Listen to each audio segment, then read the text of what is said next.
Gucci Guilty Pour Femme. 3 words that have lived on dressing tables, in handbags, on the wrists of women who know exactly the energy they want to project when they walk into a room. But here's the thing, this fragrance is far more complex, far more interesting than its mainstream reputation gives it credit for. Most people dismiss it as a department store safe choice. I'm going to tell you why that is genuinely wrong. And by the end of this video, I'm going to reveal something about the dry down of this fragrance that completely changed how I think about it, something I didn't expect at all, and something the bottle and the marketing absolutely do not prepare you for. So stay with me. Gucci and fragrance have had a fascinating, turbulent, brilliant relationship. This is a house that has swung between understated Italian luxury and full-throttle maximalism, sometimes in the same decade. Tom Ford's era gave us some of the most daring, provocative fragrances in modern history: Gucci Rush, Gucci Envy, fragrances that felt genuinely dangerous. Then came the rebrand, the repositioning, and with it, the Guilty franchise. Launched originally in 2010, Guilty was Gucci's attempt to capture something specific, unapologetic femininity. Not delicate. Not demure. Guilty.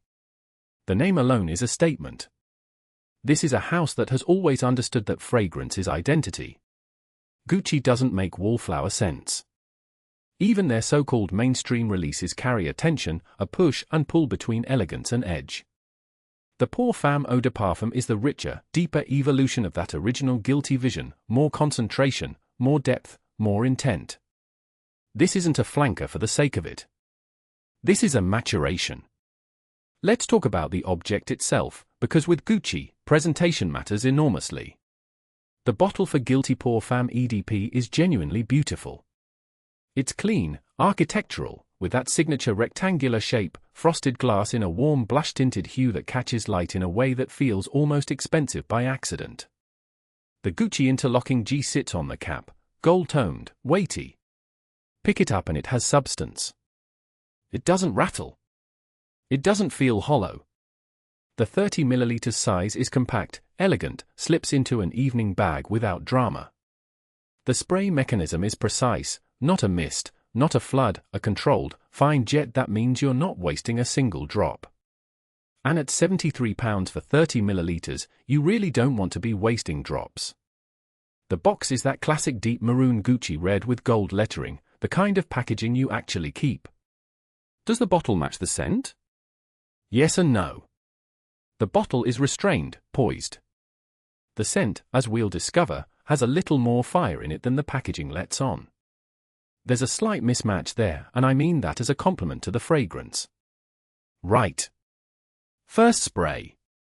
You press that nozzle and the opening is immediate and confident. There's a bright, slightly tart citrus energy that hits first, sharp, a little fizzy, like the moment you open a bottle of something sparkling. It cuts through. But within seconds, and I mean seconds, something pink and floral begins to push through underneath it. It's not shy. It announces itself with real presence. The projection at this stage is genuinely impressive for an EDP. This is not a skin-hugging opener, this radiates outward. Someone standing near you will catch this. The opening has a quality I can only describe as charged, like the air before a thunderstorm, floral but electric, clean but not sterile. It doesn't apologize for itself. It doesn't ease you in gently. It arrives. If you're used to more timid, sheer feminines, this opening might actually catch you off guard. That's not a warning, that's an invitation. As the first 20-30 minutes pass, the citrus brightness softens and what emerges is the true character of this fragrance. The heart is rich and deeply floral, but with a texture to it, almost velvety, almost powdery in places, but never old-fashioned. There's a rose quality here, but it's been treated. Refined, given a modern edge. It doesn't smell like your grandmother's rose. It smells like rose that has been pressed through something warmer, something more sensual. There's a hint of something almost fruity still lingering from the top, a peach-like softness that bridges the citrus opening into this floral heart beautifully. And here's where it gets interesting. About 40 minutes in, I notice something I wasn't expecting, a slight spicy undercurrent beginning to thread through the sweetness. Not loud, not aggressive, but present. It gives the heart a quiet tension, a little darkness underneath the florals. That's the moment this fragrance stopped being a pleasant wear and started being genuinely interesting to me. The projection at this stage pulls back slightly, it becomes more intimate, closer to the skin, drawing people toward you rather than announcing your arrival from across the room. That shift is deliberate and it works. Okay. This is the part one promised you at the start. The dry down. 3 hours in, 4 hours in, this is where Gucci Guilty Pour Femme EDP genuinely earns its name. What's left on the skin is warm, musky, softly woody, and here is the thing that surprised me completely, it becomes almost addictive. That spice thread I mentioned in the heart has now woven itself fully into a base that is rich and skin-like in the best possible way. There's a patchouli influence here that doesn't go dark or earthy, it stays soft, rounded, almost sweet. And over all of that sits a musk that is intimate without being heavy. This dry down smells like skin after warmth. Like the inside of a wrist at the end of an evening. It is genuinely beautiful. And here is what I did not expect, I expected this fragrance to go sweet and safe on the dry down. It doesn't. It goes quietly, confidently sensual. It is better at hour 4 than it was at hour 1. Not many fragrances can claim that. The soul of this fragrance lives in the base, and the base is excellent. Let's be honest about numbers here because they matter. On skin, you're looking at 6 to 8 hours of genuine wear. The first 2 hours are the most projected, that's your public phase, your entrance phase. Hours 3 through 6 settle into that intimate dry down I described, which is a closer, warmer wear. On clothes, this extends considerably, I'm talking 12 hours plus, and the dry down character is what survives on fabric, which means your scarf or your coat will smell extraordinary the following day. Sillage, that trail you leave behind, is moderate to strong in the opening, then becomes a close skin scent as it develops. It peaks beautifully in the evening. The temperature matters here too. In warmth, this opens up dramatically. In cold weather, it sits closer but burns longer. Late afternoon into evening is when this fragrance is at its absolute best. Don't write it off in the morning, but this is not a 9 a.m. Monday meeting scent. This is an after-dark fragrance, or at the very least, a late afternoon onwards wear. Let me paint some pictures. If you're the type of woman who gets dressed with intention, who sees fragrance as the last and most important part of the outfit, this is for you.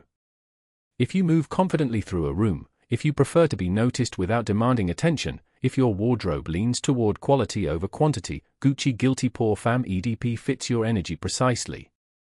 If you love fragrances like Black Opium, like Lancôme La Vie Estate Belle, if you appreciate warmth and depth but still want something undeniably feminine, this sits beautifully in that world but with a more refined, less saccharine edge. There's also a version of this wearer who is perhaps stepping out of purely fresh, clean fragrances and beginning to explore something with more character and complexity. This is a wonderful bridge fragrance for that journey. Now, who should not wear this?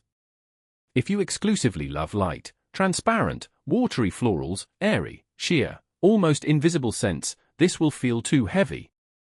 Too much. If you run warm and your skin amplifies sweetness to the point of overload, be cautious, test this properly before committing. And if you're looking for something genuinely niche or deliberately under the radar, this won't satisfy that itch. This is a prestige mainstream fragrance and it wears that identity openly. £73 for 30 millilitres. Let's do the math straight, that's roughly £2.43 per milliliter. For an EDP at this concentration level, from a luxury fashion house with Gucci's heritage and standing, that is not outrageous. Is it cheap? No. But are you paying purely for the name? Honestly, no. The liquid justifies a significant portion of that price. The dry-down quality alone places this above many fragrances at similar or higher price points. If you want a slightly more affordable route into this olfactive territory, look at Victor and Rolf Flowerbomb or even certain Yves Saint Laurent offerings, they scratch a similar itch. But Gucci Guilty Pour Femme EDP has a specific signature that those don't replicate exactly. You can pick this up from P11, that's p-11.com, they stock this and their pricing is competitive, the link is in the description below. My score for this fragrance is a solid 7.5 out of 10. It loses half a point because the 30ml size feels limiting for the price, and another point because the opening, while impressive, is perhaps the least interesting phase of the whole journey, and first impressions matter. But that dry down, that genuinely exceptional base, that pulls it back up firmly. 7.5, and I mean that respectfully. Gucci Guilty Pour Femme Eau de Parfum is a fragrance that rewards patience. It is better the longer you wear it, and that dry down is one of the most quietly compelling bases I've encountered in this price bracket. It is mainstream in reputation, but it has the soul of something more interesting than that label gives it credit for. Now I want to hear from you specifically. If you already own this fragrance, tell me in the comments, did that dry down change how you feel about it the way it changed things for me, or did you find something at half the price that does the same job better? Because I genuinely want to know. If honest, no-nonsense fragrance reviews are what you're after, subscribe. I post every single week and I never tell you something smells better than it does.